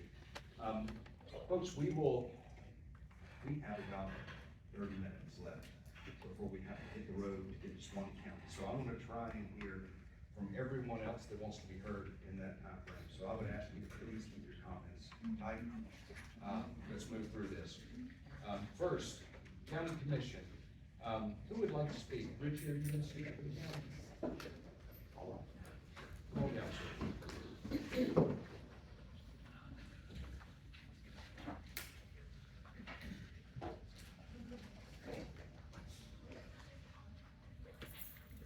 Well, I know it's a little late to say, but we've been here a while. We'll move forward. I want to thank y'all for being here and your staff. We do have quite a bit to cover, so I'll jump right into it. We want to thank you for the partial funding on the Courthouse Fire Station. We'd like to thank y'all for the funding on the Emergency Operations Center. Of course, we're coming back for that again this year because, we lost the roof on the other, which, understand. We did receive the fire truck funding. We do appreciate that also. AC units, lift station for the I-75, 129 corridor. It's going to play a huge role in us developing that area. So we appreciate that. Job growth grant, it will be completed June of 25. That's out here 6 and 75. You can go by there on your way out and you can see what's going on there. What we'd like to get into though is this year's request. Okay, of course we'll get you a list of this, but it's the Crossroads Fire Station. We need some gap funding. As y'all know, with all the inflation and everything going on, what we got before just wasn't enough to do the building that we needed with the hardening it and putting the everyone out there that we need.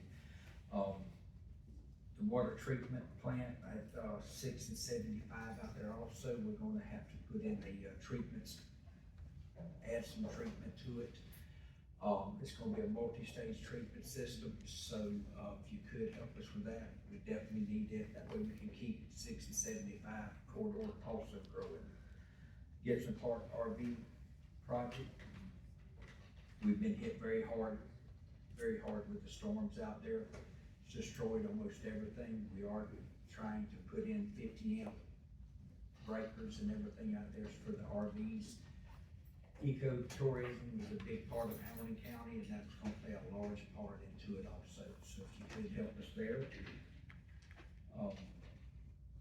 Y'all realize we have about 40,000 cars a day coming down I-75, that's why these, I-75 corridors so, strong for us. So we have the first three exits in the state of Florida.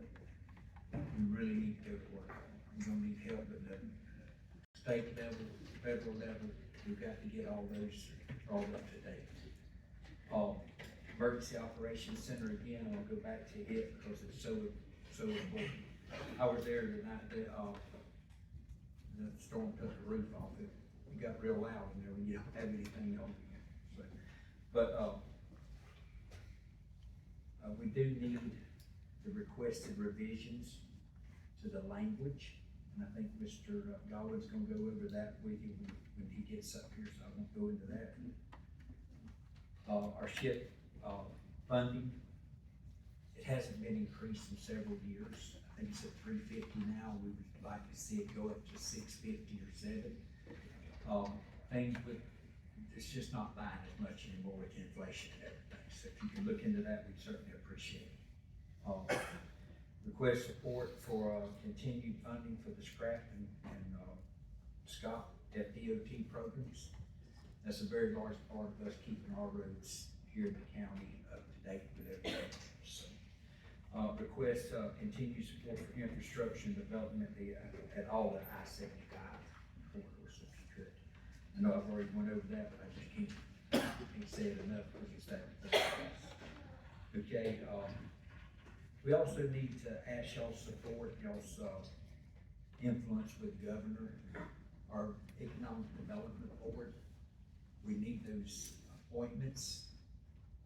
We need them desperately. We keep missing meetings because they can't make a quorum a lot of the times. And that's a big part of us moving forward. The economic development board can do things that the county can't. But with us working, we do have a very strong working relationship with them now. And, if we can't get a quorum over there, it's hard for us to get things passed and move this county forward like we need to. So if there's any way y'all can help us get those appointments somewhere, we'd certainly appreciate it. This county appreciates all y'all done for us. You've got a very aggressive board. I think y'all already know that. It's working very diligently to move this county forward. So anything y'all can do, we'd certainly appreciate it. Thank you, Richie. Appreciate it. Take care. All right, constitutional officers. Any of our constitutional officers like to speak? We'll get to the public comment if you want to do public comment after. Absolutely, come on now.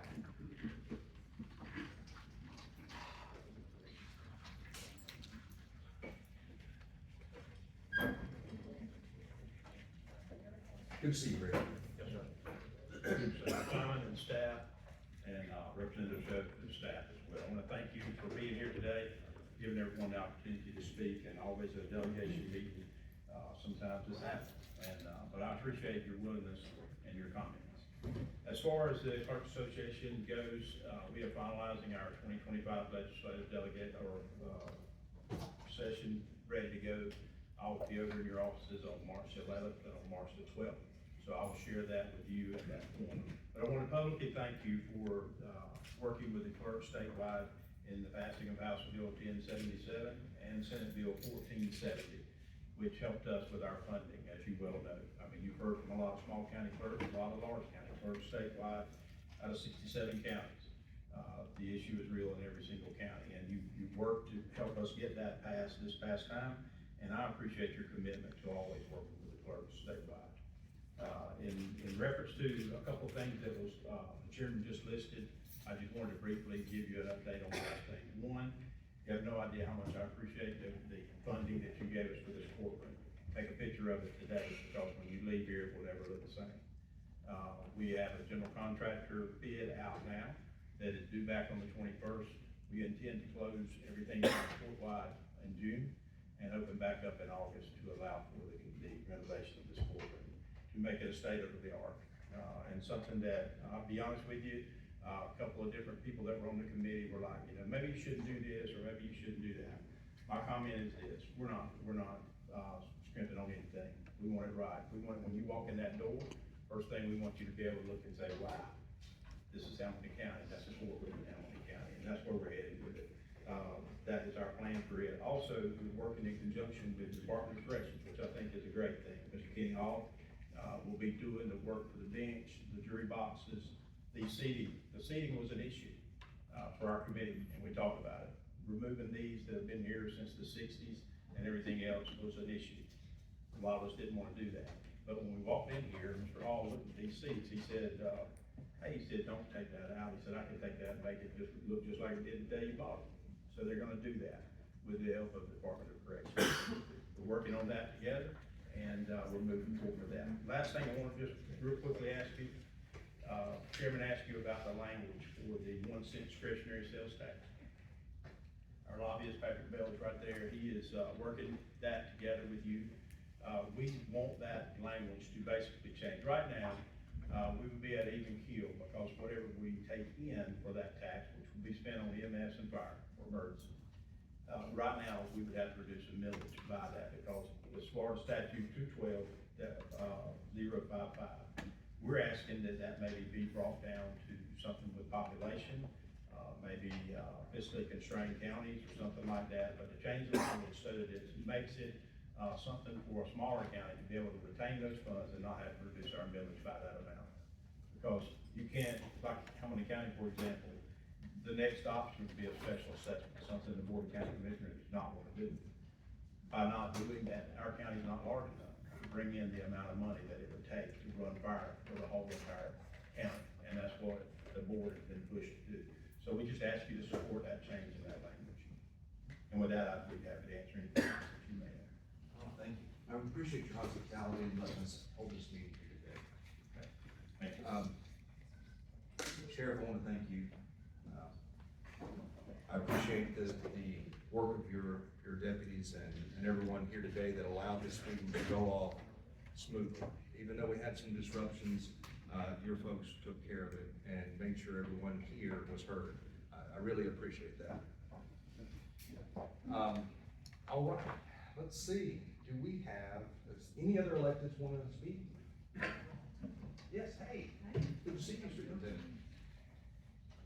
Good morning, good afternoon. Thank you all, gentlemen, for coming to Hamilton County. I really appreciate you taking this time. I'm Wetherington-Zamora. I have the honor of serving as Superintendent Service for Hamilton County. A few things I would like to ask you to keep in mind as we move forward through the legislation process. On the school's behalf, I have 4 items that I would like to share with you. School start times, and that is coming up again. I believe there's been at least 2 or 3 bills that have been filed to repeal the start times, mandating that high schools cannot begin school or instruction until 8:30. We really would like for you to consider supporting repealing the start time requirement. It is a challenge for our local area with our parents and our guardians and with their work schedule. Here in the county offices, work schedules are starting around 8:30. For Hamilton County Correctional facilities, the start time is usually around 8 o'clock in the morning. If we push the time back to 8:30, that's going to be a challenge for our parents to get children to school and then be at work on time, because the timing is about the same. Minimal impact, we feel like with the main issue of providing additional sleep time for children, it's just gonna have minimal impact, because all of school facility activities are gonna have to be pushed forward that 30 minutes as well, you know, for to allow them the time in the afternoons for sports and whatnot. So we'd like to ask for your, support on, approving the bills that repeal it. Second thing is the Family Empowerment Scholarships. This definitely has a financial impact on the district budget. In particular, I know you've heard from other superintendents, that, for Hamilton County, we're projected to have a little over 150 students that are gonna take advantage of the scholarship. But the main issue that we've discovered with, the process is the scholarships are, awarded as a whole unit of funding.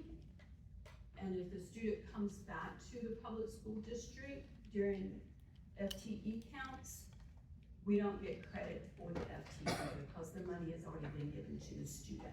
We'd ask that you consider a method for payout in which if the students do decide to come back to the public schools are not missing out on that funding. The last thing, and this is countywide, and we've talked about it before, and I know you all definitely have heard from the county commissioners, but we have an issue with affordability for housing in Hamilton County. A significant portion of our county is extremely below poverty level.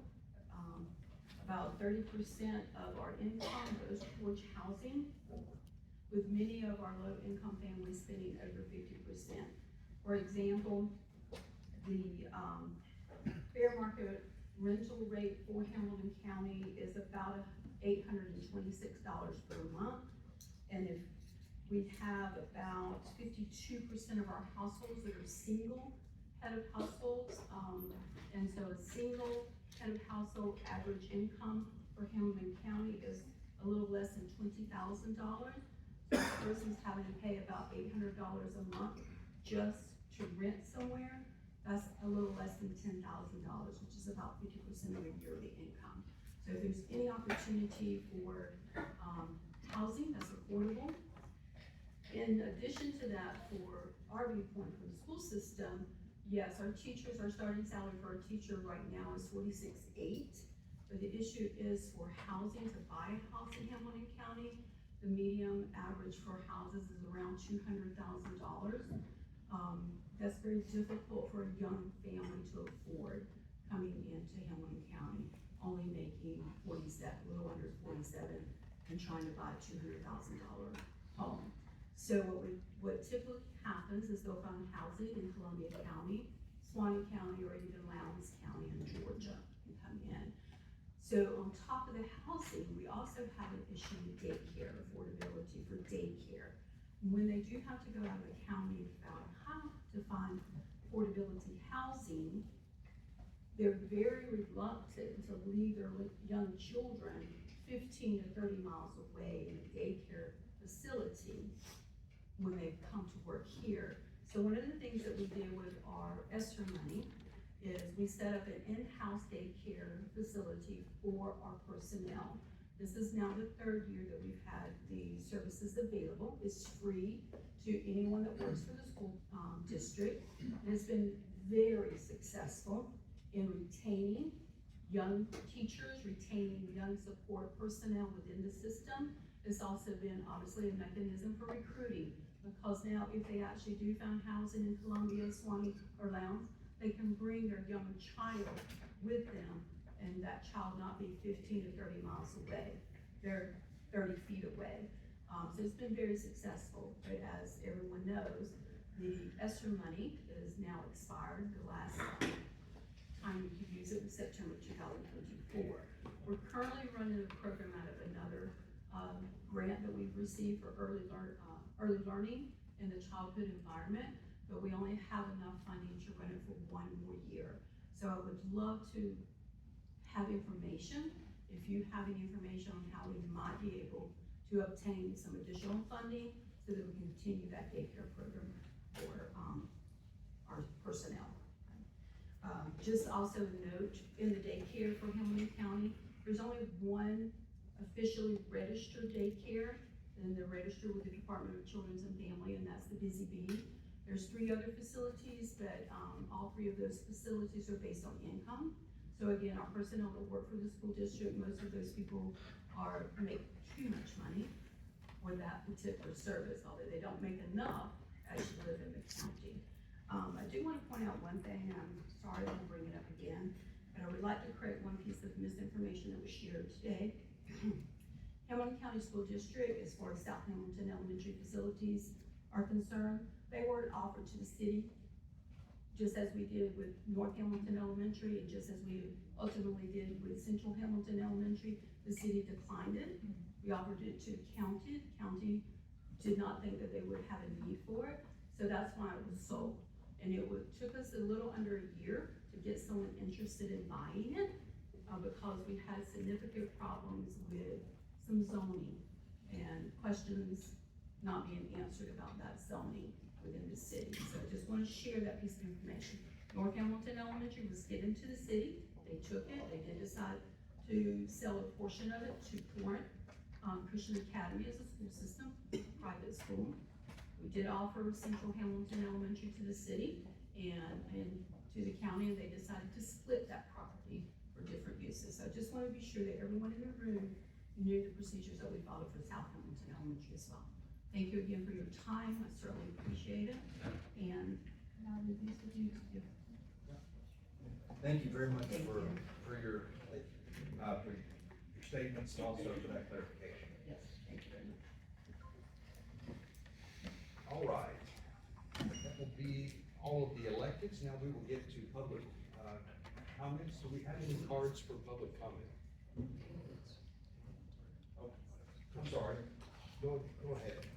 Back on electeds. Greg, please go ahead.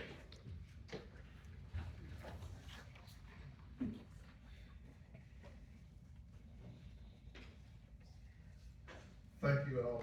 I'm pretty quick here. Some of the stuff's already been covered by Commissioner McCoy, but I want to speak to you about Stratton and Scott. Those programs are very important to our rural communities. I've had the privilege of working for Hamilton County for many years, and these programs have been around for quite some time. However, funding has remained relatively flat over that time period.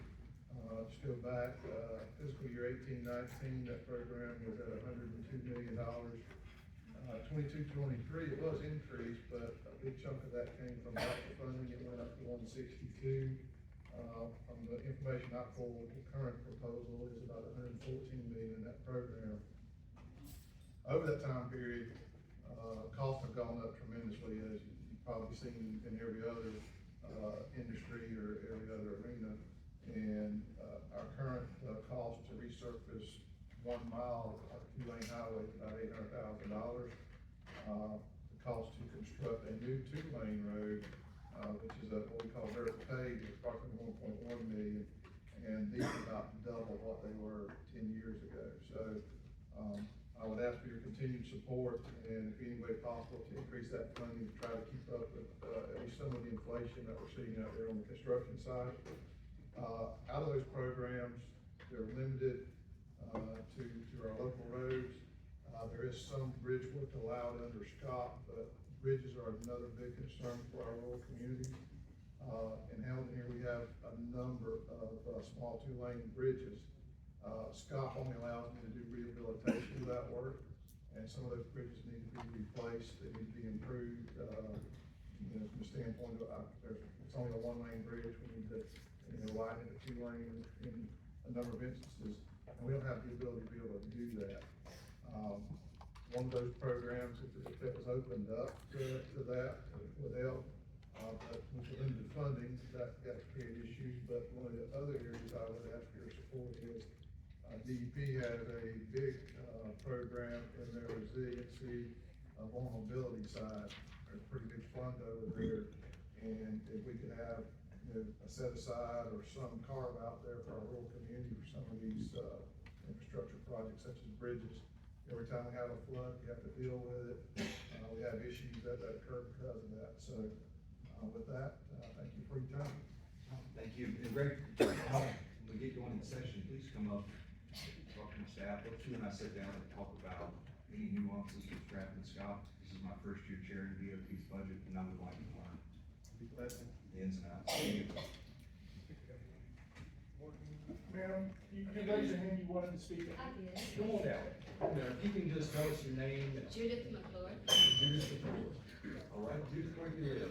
Not your address, but what city? I live in White Springs. I Okay. moved to White Springs 18 years ago to see my first grade grandson born. And he just went into the Navy. He's in basic training now. I have a very small bed and breakfast. When I first moved to White Springs, I told everybody I knew and all my family that White Springs was the best kept secret in America, and I still believe it. And I so thank the two of you for coming today and taking an interest in our town. I am a small business, and right now, I'm the only place to stay in White Springs, except for a few small Airbnbs that cropped up, and the state park, which has cabins that you have to book a year in advance. So I'd like to know if there's anything that can be done for small businesses, to help small businesses, single, run the place by myself. If you would fill out a card for us, that way our staff's gonna reach out to you. Okay. And we can put you in touch with. One of these? Yes, ma'am. Okay, We'll thank you. put you in touch with people with Department of Commerce, Economic Opportunity, to Okay. work through opportunities for you to apply for grants or assistance. About 5 years ago, I did get a grant from Jasper, and they met it. I did 50% of the expense, they did 50%. It was for fixing your business up outside. So my place looks real nice outside, but inside, whoa. I don't know if I'd tell people that. That's the first business. Beautiful inside. All right. Anyone else from the public like to say anything? Yes, sir. You've already got my information, Dennis Price. Yeah. What I really want to do is put a plug in for Hamilton County and the tourism available for people. And I think that if White Springs got a charter school, you should find people more interested in moving into town. But White Springs has got, when I travel, I go to places that White Springs has, the ability to get out in the woods immediately, hike, fish, hunt. It doesn't matter, we all have it on a bicycle, you can leave town and find those things. And if there was jobs available and there was housing available that people could afford, that young families could afford, we need to push and find those jobs. So anything you hear from Hamilton County about tourism, I support it, and I would hope that y'all support it, and it probably will take money. Thank you much. Anyone else? Going once, twice? Yes, sir. Come on down. School board is like. See, Corey's. I got you. That's So, that's why you were coming up here? Yeah. I've had the conversations with DOT on that light just outside the school. So we're trying to get it into their plan. It moved a lot, not put in another one, just moved right down to the man. They put it in the wrong intersection. Right. What? We don't need another one, just need that one moved to the man. Thank you. All right, so I'll see y'all in March in this. All right. Appreciate you. Make sure, please, you fill out a comment for you. Good afternoon. I'm Ruthetta, and this is Connie Speights, and Emily used to be, she's taken back, Chef Creek over there, part of the Hamilton County Alcohol and Other Drug Prevention Coalition. And we met, Representative Corey Simon in Tallahassee Advocacy Day last year, where the students came in and talked to you about drug prevention. And that is what we do. We had, last year, we had about 67 students that we served during the summer, which is an increase. We had 30 the year before that. And it's increasing more every summer. But the funds have been cut significantly. We used to get supplemental funds from Lutheran Services, but we no longer get that. So we are asking if there's something that you can do to help the coalition sustain, because, we work with these kids and we don't have a lot going on in Hamilton County for our young kids. So we're trying to do things to keep them off the streets. So anything that you can do to help us sustain would be greatly appreciated. Thank you for Yeah, make sure you leave your information, and I'll follow up with you, and see if we can find next time. Okay, thank you so much. Thank you. All right, come on down and get started. If you could please state your name, and tell us where you're from, and fill out a card. Sharon Shea, White Springs, Florida. And the reason I'm getting up to speak is I've heard ecotourism in a couple places, and that really is the future of White Springs, because this is part of our past, and we're continuing to build on that. And I just wanted to make you aware, if you didn't know it, that this past weekend, the Florida Trail Association had their first Florida Trail Fest in the state park, as well as the Florida Wildlife Corridor Foundation. We had our first unveiling of a mural that was sponsored by the foundation as well as Hamilton County, thank you.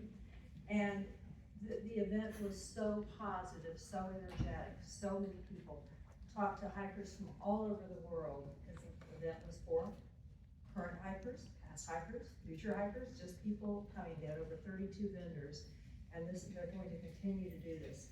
So my situation with White Springs started over 35 years ago when I started just coming up to the Swanee Bicycle Association festivals. It continued when I became in a leadership role, 2 terms as president of that, and then a few years ago, Julie Gay and I had the opportunity to apply to become a Florida Greenways, Trails and Trails town. And that was an incredible experience. We didn't fit into the box for becoming that sort of town. We didn't have the infrastructure, we didn't have the beds, the restaurants, but we showed them what we did have. And as a result, we were designated. We're already a Florida Trail community, and now we are a Florida Trail, anyway, the mural. But with that said, there's so much opportunity, we're getting so much exposure. All these different state organizations and foundations are giving us money. We're also working on, as part of the White Springs Historic Preservation Society that I am the president of, and we have received a $40,000 grant that was approved by our governor this past fall.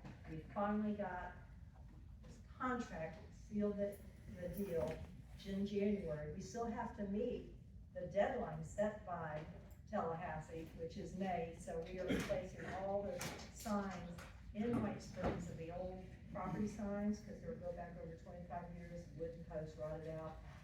With new ones, we've identified new properties. We're adding interpretive signs to give a more balanced history of White Springs to make it more inclusive and diverse. And through all of that, I have a long history with the town council, and unfortunately, it hasn't been positive. And it's my belief they still are angry because I did speak out against the illegal gambling. And every chance they have, they remind me of that. If y'all have watched some of the town council meetings, you have seen how I've been treated. And that's not something, there's been other times where they claim, well, they were not kept abreast of information. Well, guess what? They were invited to come to a town to meet with just me, Anita, the former mayor, in the library, and anyway, cut it short. I'm just happy y'all are here and you're hearing from other people, and I am supportive of this town. Whatever your decision is made, I like what you said, Senator, about it should be everybody talking together, not yelling and shouting and screaming at each other. Thank you. All right, thank you all for coming. Senator, you want to wrap us up with some closing? I think I've talked enough today. All right. Well, no matter what, I can promise you that where this leads will be a positive. It will help Hamilton County, and it will help White Springs, whether it's a city or not. We will leave, the Senator and I want to leave y'all in a better place when our term limits are up. And we want to be proud of the work that we did here, and we want you to be proud of the work we did here. So we're going to work through it. Thank you for coming. Meeting's adjourned.